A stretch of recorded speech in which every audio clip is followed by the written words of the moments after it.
มิดอยู่ใสออกมาเวียกอยู่น้องเนี่ยหากันแล้วเวียกไปกินข้าวปะ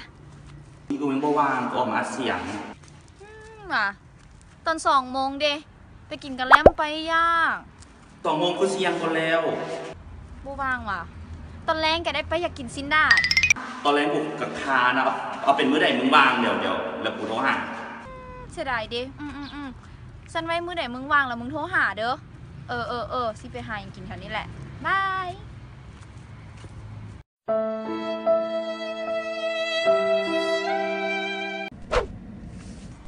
อีหยังกุ้งอยู่ใสออกมาแม่ฮั่นเหมืองกูหักกระฮอด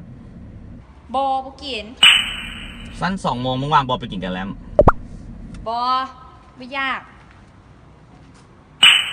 เอาละตอนแรงกันแล้วตอนแรงไปกินซินดาดบอกัยังว่าข้านเอาไปเห็นมึงจมยากมึงบอกินจะเป็นลำลิลำไรเนาะกูแห้งเจ็บท้องเลือดอยู่นี่จะเป็นวุ่นวายกันยังว่าบอกินเอาอีนี่มันเป็นบ้าหรอเป็นประจำเดือนหรือเป็นยังไงมีมดลูกหรือยากเอามดลูกมาหันมาใส่เป็นประจำเดือนหรือเป็นประสาทอีเสียเส้นวะ